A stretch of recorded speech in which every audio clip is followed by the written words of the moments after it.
नमस्कार दोस्तों, स्वागत है आपका एग्जाम बुक चैनल में।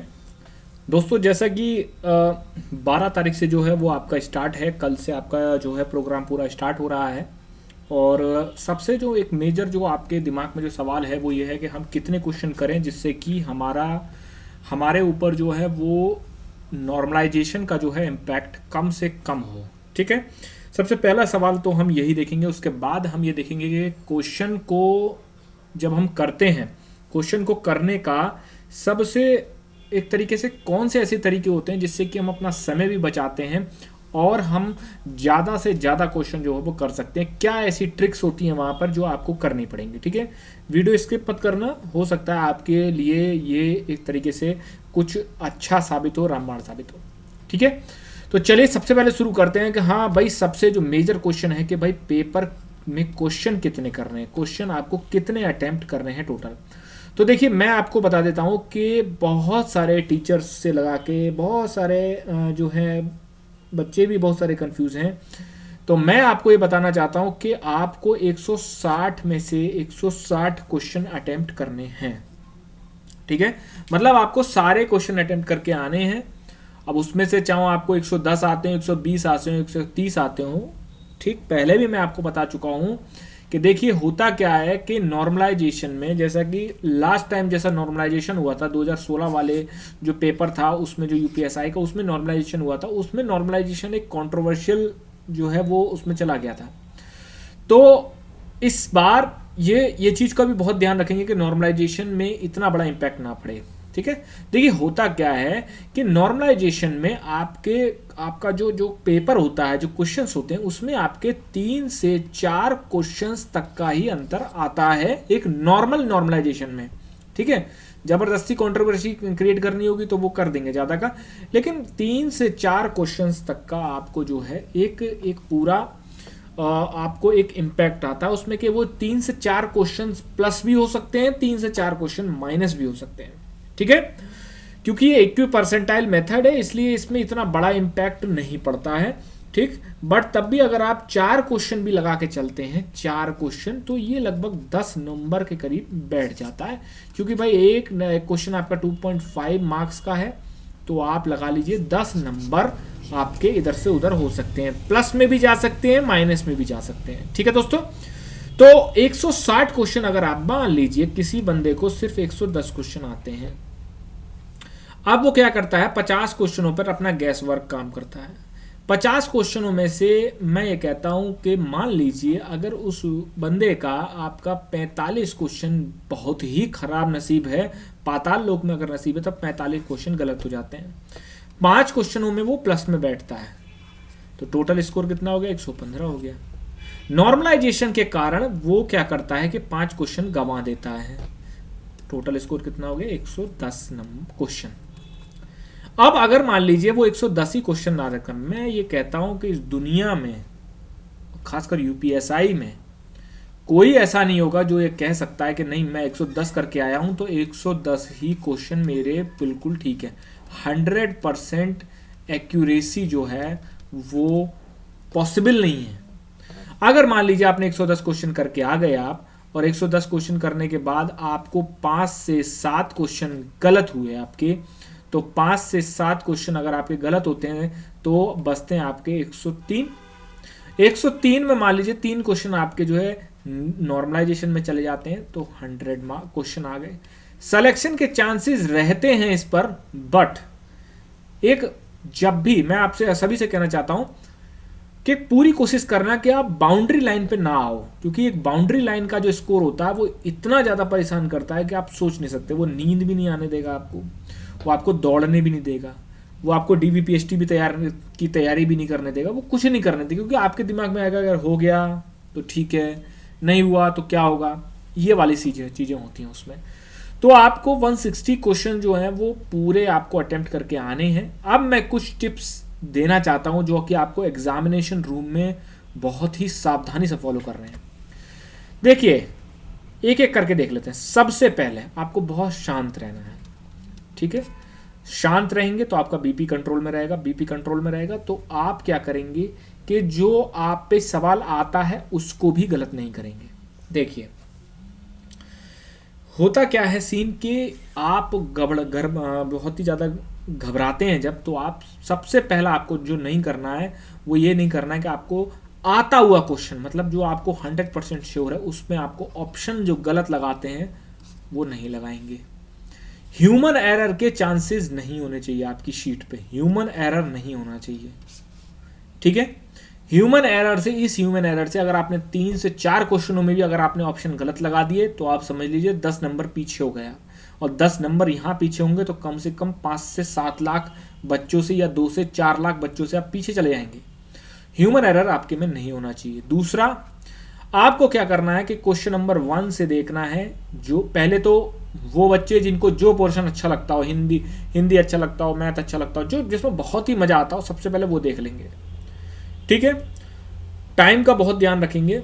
अब जैसे जो सबसे कम टाइम लेते हैं वो लेते हैं हिंदी और जीएस, ठीक है, इसमें आपको सबसे कम टाइम लेते हैं। दूसरे नंबर पे सबसे ज्यादा टाइम जो देते हैं रीजनिंग और आपका मैथ्स। हिंदी और जीएस में कोई दिक्कत नहीं है, ज्यादातर लोग सारे सवाल देख ही लेते हैं। रीजनिंग और मैथ्स में आपको क्या करना है कि जब आप रीजनिंग करने बैठे तो 20 क्वेश्चनों के बाद, अगर आपने 20 क्वेश्चनों पर ऊपर आता रहता है कि आपने कितने क्वेश्चन अटेम्प्ट कर लिए, कितने क्वेश्चन कर लिए, तो 20 क्वेश्चन के बाद आपको तुरंत स्विच करके तुरंत मैथ पे पहुंच जाना, वहां आपको 20 क्वेश्चन कर लेने हैं।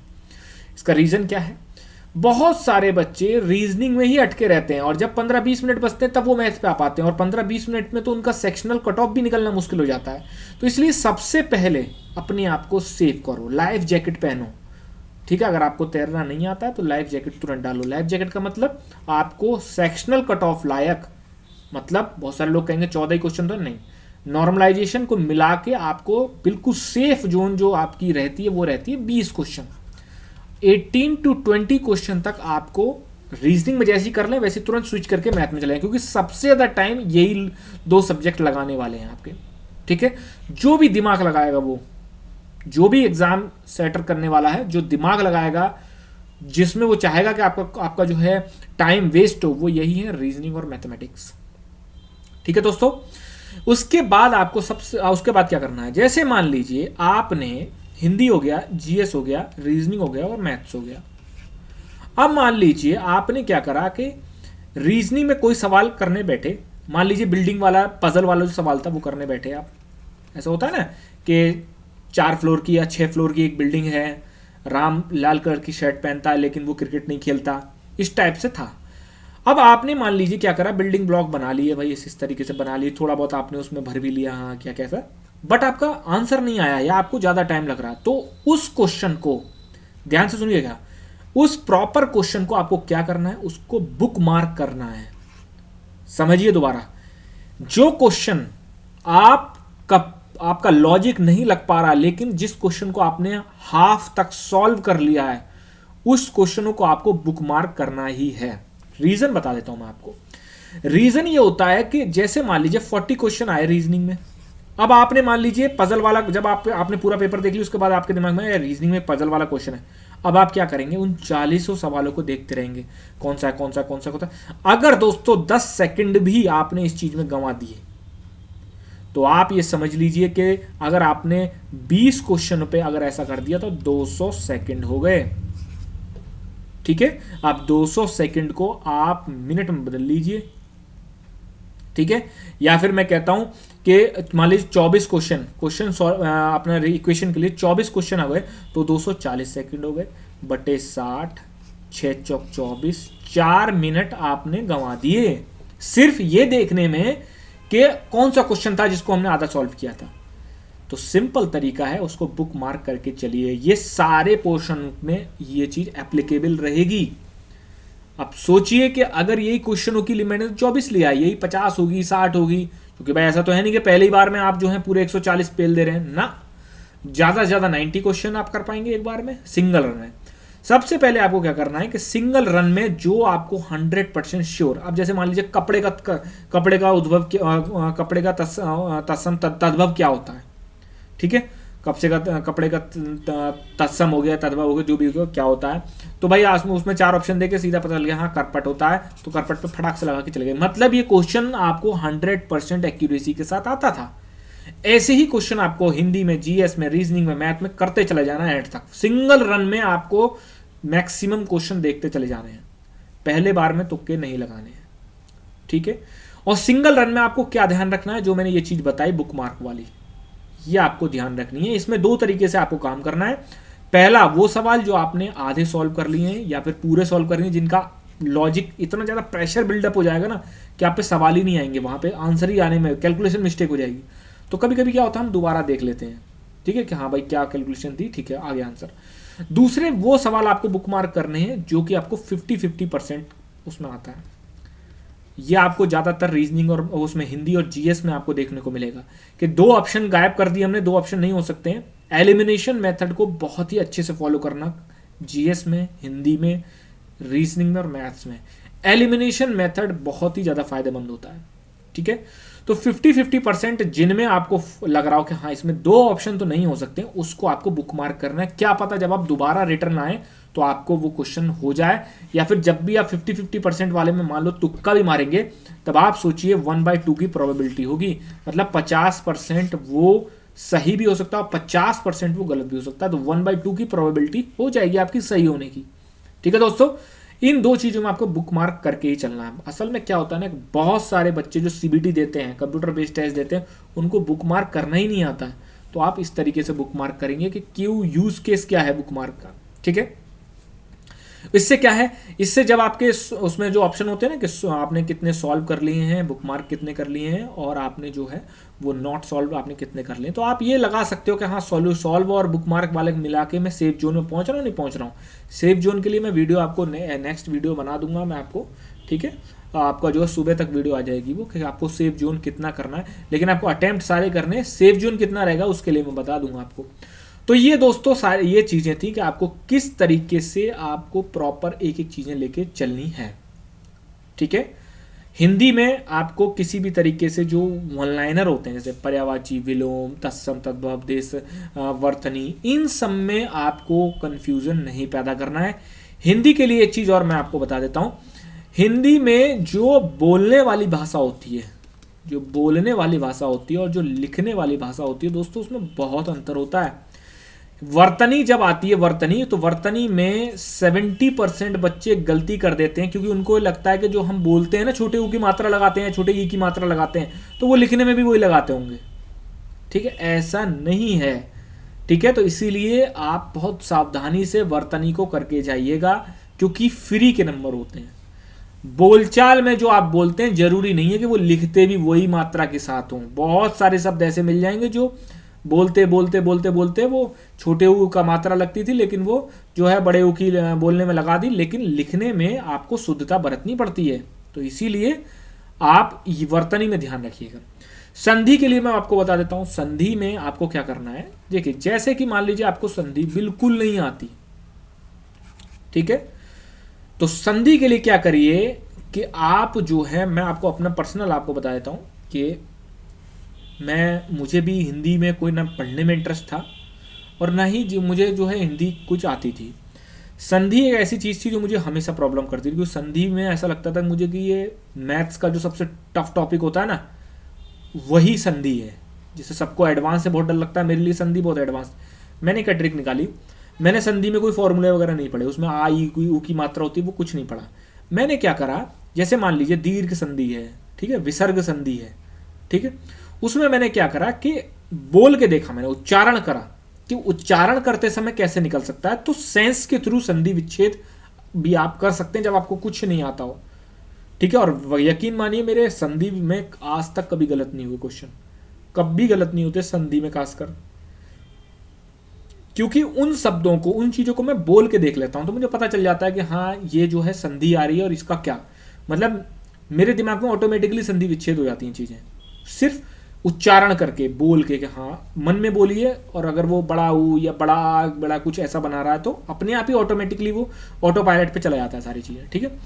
तो संधि में आप ये चीज़ फॉलो कर सकते हैं, वो भी तब जब आपको कुछ नहीं आता हो या फिर वहां पर आप ब्लैंक हो चुके हो, ठीक है। ये हो गया हिंदी का पार्ट। जीएस में मैं बताता हूँ, जीएस में आप लोग बहुत सारे बच्चे जो हैं वो करंट में बहुत ज़्यादा परेशान हैं, ठीक है। यकीन मानिए कि जो प्रीवियस ईयर पेपर है उससे ज़्यादा अंतर नहीं आएगा, 4 to 5 क्वेश्चन आपको हर सेट में देखने को मिलेंगे, 4 से 5 नंबर, ठीक है, 4 से 5 क्वेश्चन, सॉरी। तो 4 से 5 क्वेश्चंस में करंट अफेयर के साथ ये चीज़ होती है कि अगर आप 5 क्वेश्चनों में 3 क्वेश्चन कर ले जाते हैं तो आप बहुत अच्छे पढ़ाई करके आए हैं आप, ठीक। स्पीडी मैंने एक किताब बताई थी, स्पीडी को रट के जाइए, जितने भी अवार्ड्स वगैरह हैं। देखिए बात ये होती है ना कि जैसे लोग यूपी पीसीएस से कंपेयर कर लेते हैं, यूपी पीसीएस में 225 से 28 क्वेश्चन आता है 100 में से, तो वहाँ पर करंट अफेयर के साथ जो है वो एक्सपेरिमेंट करना बहुत आसान है। लेकिन यहाँ 4 से 5 क्वेश्चन आएंगे तो उसमें एक्सपेरिमेंट करना आसान नहीं है। बड़ी न्यूज़ को पकड़िए, अवार्ड्स को पकड़िए, बस इतना ही, ज़्यादा नहीं, ठीक है। करंट अफेयर में उतना ही दिमाग लगाइए। देखिए दिमाग जैसे बहुत सारे लोग मूल विधि आप समझिए ना, अगर सरल सवाल आ गए तो उसको कर लेंगे, अगर सवाल थोड़ा ट्रिकी आ गए ना तो मूल विधि कोई हिला भी नहीं पाएगा, चाहे जिस बंदे ने जो है 2 साल से मूल विधि पढ़ रहा हो, सारे एक्ट रट लिए हों, कोई पॉसिबिलिटी नहीं है।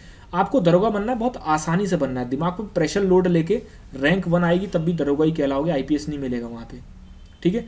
और रैंक 4000 5000 7000 भी लाओगे तब भी वहाँ दरोगा ही बनोगे। और जब जाओगे वहाँ पे तो खुद ही बोलना पड़ेगा मैं रैंक 1 हूँ या फिर मैं रैंक 10 आई थी मेरी, तो लड़के लिस्ट में नाम देखेंगे, अच्छा ये बंदा था, अच्छा तुम्हारा नाम ये दूसरा तो नहीं था, बल्दियत बताना जरा, फिर वो बताएगा। ऐसे कोई ज़रूरी नहीं है, आपका कोई बहुत बड़ा प्रचार प्रसार नहीं होगा कि हाँ भाई हुआ, एक आध दिन चलेगा, उसके बाद कोई ख़त्म उसके, और इस चीज़ का फ़ायदा भी नहीं मिलेगा आपको। आप सोचोगे रैंक 1 हूँ तो मेरा प्रमोशन जल्दी हो जाएगा ना, जरूरी नहीं हो सकता रैंक 1 हो तो सस्पेंड जल्दी हो जाओ, ठीक है, क्योंकि बहुत सारे लोगों में करप्शन का लालच आ जाता है, बहुत सारी गलतियां कर बैठते हैं। इसका कोई फायदा नहीं होना, दरोगा है, आपको दरोगा ही बनना है। 2 स्टार वो भी लगाएगा, ऐसा नहीं है कि रैंक 7000 वाला बंदा 3 साल बाद दूसरा स्टार लगाएगा, नहीं, सब एक साथ लगाएंगे, सब एक साथ ट्रेनिंग करेंगे, ठीक। तो आपको सिर्फ सिंपल तरीके से दरोगा बनना है, ज़्यादा जो दिमाग पे लोड मत रखिए। पूरी रात पढ़ने की जरूरत नहीं है, चुपचाप सो जाइए इस समय। जिनका शाम की शिफ्ट में भी है वो भी अभी सो जाइए, 9-10 बजे तक। घर पे बात करिए, जिससे बात करना अच्छा लगता हो उससे बात करिए, खत्म। जितनी पढ़ाई होनी थी वो आज हो गई कल वालों के लिए। जिस भी बंदे का जैसे कल वालों का पेपर है तो वो आज रात 9 मैक्सिमम 10 बजे तक अपनी पढ़ाई खत्म कर दे, ठीक। उसके बाद नेक्स्ट डे उठिए आप बढ़िया तरीके से, फ्रेश रहिए, ना किसी से लड़ाई करने की ज़रूरत है ना झगड़ा करने की ज़रूरत है। किसी को आपको लगता है कि हाँ घर में किसी से बात करने से झगड़ा हो जाता है या फिर घर में किसी दोस्त से बात करने से झगड़ा हो जाता है, उसको बिल्कुल अवॉइड करिए। अपना जो है बस ये किसी को घर पर बताना हाँ सेंटर आ गए हैं, ठीक है, बस खत्म, फ्लाइट मोड पे चला जाएगा, अपना वैसे भी जमा हो जाएगा फ़ोन। ये चीज़ करनी है। एग्जामिनेशन हॉल में आपको सिर्फ आधार कार्ड ले जाना पड़ेगा, लेकिन आप फोटोज़ वगैरह सब लेके जाइएगा, क्योंकि कभी कभी क्या होता है एडमिट कार्ड में फ़ोटो नहीं आता है तो वहाँ पर वो 2 फोटो मांगते हैं। आधार कार्ड आपको ओरिजिनल आधार कार्ड लगेगा, उसकी कोई जीरोक्स पेरक्स कुछ नहीं लगेगी, ठीक है। सिर्फ आधार कार्ड ले जाने की ही अनुमति होगी अंदर। अगर इन्होंने वही पैटर्न फॉलो किया तो यकीन मानिए कि चप्पलें तक उतरवा लेंगे वहाँ पे, और पेन और पेपर भी खुद देंगे, ठीक। तो ये चीज़, ज़्यादा महंगा पेन मत ले जाना, वहाँ सोचो कि मैं पार्कर का पेन ले जा रहा हूँ, वो घास में फेंकना पड़ता है बाद में, ठीक है। क्यों? क्योंकि वहाँ कुछ भी ले जाना अलाउ नहीं है, ठीक है। वो वैसे भी वहाँ पर जो है जब ट्रेन सेंटर पे जाएंगे आप तो वहाँ बाहर एक लिस्ट सी लगी होगी, उसमें सारे निर्देश होंगे, ठीक है। वो पर्टिकुलर सेंटर के लिए भी निर्देश आए होते हैं, वो वहाँ पर फॉलो करते हैं, ठीक। वहाँ पर गप्पे लड़ाने की ज़्यादा ज़रूरत नहीं है, वहाँ पे ये बोलने की ज़रूरत नहीं है कि नहीं इस बार तो पूरा पक्का दरोगा बनेंगे, लाठी फेरेंगे, कुछ नहीं, कोई किसी को कुछ नहीं पता।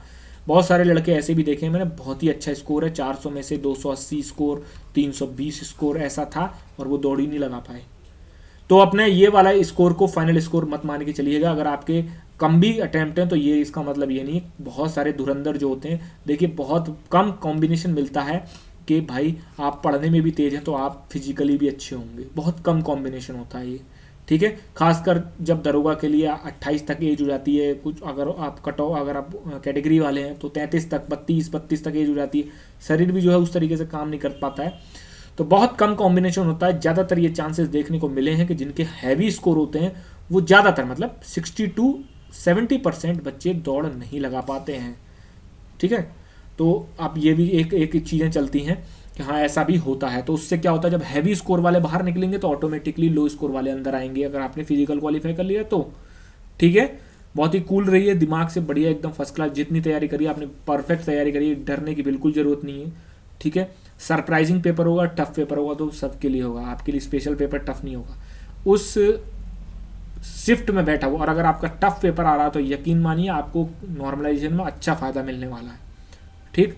इस चीज़ का बोर्ड से लगा के कंपनी सब कोई आपका जो है इस चीज़ का ध्यान रखते हैं। देखिए जो अभी नोटिफिकेशन आया था उसमें भी ये कहा था कि शिफ्ट को बैलेंस करने के लिए प्रसामान्यीकरण मतलब नॉर्मलाइजेशन आपका किया जाएगा। ठीक। एक चीज़ और मैं आपको लास्ट में बता देता हूँ कि रीजनिंग और मैथ्स के साथ खासकर ये चीज़ ध्यान रखना कि रीजनिंग मैथ को आप या तो उल्टा सॉल्व करना, मतलब 40, 39, 38, क्योंकि ये क्या करते हैं कभी कभी, ज़्यादातर ये देखने को मिला है, पिछली बार वाले दरोगा के पेपर में तो था ऐसा कि क्या करते हैं, जैसे आप रीजनिंग उठाएंगे तो आप क्या करेंगे 1 2 3 4 ऐसे सॉल्व करेंगे। अब ये 1 2 में क्या करते हैं, पहले दे दिया, क्या दे दिया आपका वो मशीन इनपुट, दूसरे में दे दी पजल, तीसरे में दे दिया आपका कुछ बढ़िया सा फर्स्ट क्लास सा टफ सा सवाल, आप उसी में उलझ के रह जाते हो, आपके 20 क्वेश्चन भी अटेम्प्ट करने मुश्किल पड़ जाते हैं आपको। लेकिन असली खेल होता है लास्ट के क्वेश्चनों में, पता होता है कि ये यहाँ तक बंदा नहीं पहुंचेगा, ये शुरू में उलझ के रह जाएगा। लास्ट के क्वेश्चनों में क्या होगा, डायरेक्शन के क्वेश्चन, सिंपल 10 सेकंड 15 सेकंड वाले, नंबर तो सबका वेटेज बराबर है, 2.5 नंबर का वो है, 2.5 नंबर का वो है, तो क्यों ना आप रीजनिंग पर जाएं तो 40 के 40 क्वेश्चनों को करके देखें एक बार। अगर मशीन इनपुट नहीं आता आप छोड़ दो तुरंत, जरूरी नहीं है मशीन इनपुट करना, कहीं ऐसा नहीं है कि वहां निर्देशों में लिखा हुआ है नहीं मशीन इनपुट करनी जरूरी है, छोड़ दो, खत्म, समझ में आ रहा है ठीक, नहीं आ रहा आगे बढ़ो। ठीक। वो क्वेश्चनों को देखिए, जैसे डाइस वाले क्वेश्चन है वो क्वेश्चनों को देखिए, कैलेंडर वाले आ गए वो क्वेश्चनों को देखिए, और यकीन मानिए 20 क्वेश्चन आपको ऐसे मिलेंगे जो बहुत ही हल्के होंगे, जो एक बेसिक तैयारी करने वाला बंदा भी कर लेगा। असली खेल होता है 15 से 18 क्वेश्चनों का, जिसमें आपको थोड़ा सा लॉजिक लगाना पड़ता है। ठीक। कथन निष्कर्ष वाले क्वेश्चन मत गलत करिएगा, कथन पूर्वानुमान, ठीक है, ये क्वेश्चन गलत मत करिएगा। और यकीन मानिए 5 से 7 क्वेश्चन आने वाले हैं, कथन निष्कर्ष, कथन पूर्वानुमान, इस टाइप के जो 4-5 जो इसके सब टॉपिक्स हैं उनसे क्वेश्चन आने वाले हैं।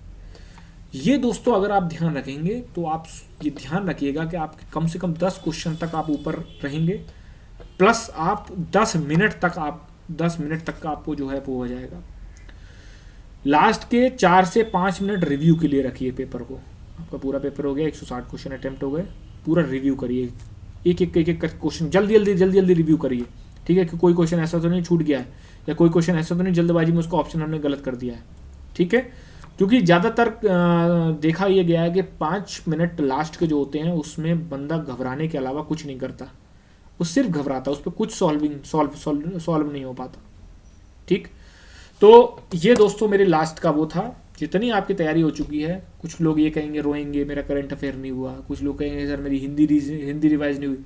इस दुनिया में यूपीएससी से लगा के लोअर तक का एग्जाम, एक चपरासी का भी एग्जाम होगा ना, लास्ट के दिनों में स्टूडेंट सिर्फ रोता है कि मेरी ये तैयारी नहीं हुई, मेरी वो तैयारी, क्योंकि 7 जन्म ले लोगे तब भी 100% तैयारी किसी की नहीं होती, किसी भी एग्जाम की।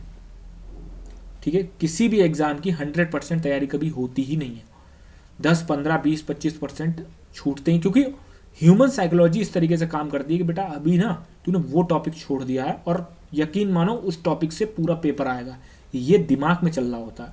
ऐसा नहीं होता है। ठीक। अगर ना पढ़ा हुआ टॉपिक से भी क्वेश्चन आ जाते हैं, अगर मान लीजिए आपने कोई टॉपिक नहीं पढ़ा, जैसे कोई मेंसुरेशन करके नहीं जा रहा, 2 क्वेश्चन आ गए मेंसुरेशन से, अरे तो भैया 2 क्वेश्चनों पे क्यों बढ़ा रहे हो, 38 क्वेश्चन करो ना, ये तो है आपके लिए, ये तो आपके लिए हैं। रीजनिंग और मैथ्स में याद रखिएगा कि सबसे ज़्यादा टाइम कंज्यूम आपका रीजनिंग और मैथ ही करेंगे, तो इनके लिए 1.5 घंटा निकाल के रखिएगा। जीएस और हिंदी को 30-35 मिनट में ख़त्म करना ही करना है आपको। ठीक। संविधान के सवाल बहुत ध्यान से पढ़ना, क्योंकि संविधान में सारा खेल वर्ड्स का होता है। अगर आपके वर्ड्स को आपने पकड़ लिया तो आपके सवाल स्टेटमेंट वाले ठीक हो जाएंगे, और नहीं पकड़ पाए तो 100% गलत होंगे, क्योंकि वहां वर्ड्स का ही खेल होता है सारा संविधान में। ठीक। मेरी तरफ से सभी लोगों को, सारी शिफ्टों के लोगों को बेस्ट ऑफ लक, बहुत ही अच्छा पेपर जाने वाला है आपका, यकीन मानिए। ठीक 9,500 9,534 में आप लोग भी जरूर होंगे। अपने ऊपर ये सोच के चलिए, आप कल का पेपर दीजिए बिल्कुल फ्री माइंड से दीजिए, कुछ भी मत लेके जाना, बिल्कुल दिमाग में टेंशन इरेज करके जाइए। ठीक। किसी ने चैलेंज किया तो बेटा कोई बात नहीं, अब वो टाइम आ रहा है, कल वाले बच्चों के लिए अपने आप को साबित करने का टाइम है। ये 15 से 20 दिन आपके 35 ईयर्स डिसाइड करेंगे, सोसाइटी में आपका नाम डिसाइड करेंगे, आपके पेरेंट्स के सामने आपका नाम डिसाइड करेंगे, और अगर शादी हो गई तो आपके वाइफ या बच्चों के सामने आपका नाम दिखेंगे। हाँ भाई क्या है बंदा, बन जाओगे जिस दिन, तो उस दिन समझ में आ जाएगा आपके कि चीज़ क्या होती है, क्यों लोग पागल रहते हैं स्टार्स पे, वर्दी पे, क्या होता है ऐसा। ठीक है। बेस्ट ऑफ लक दोस्तों, धन्यवाद।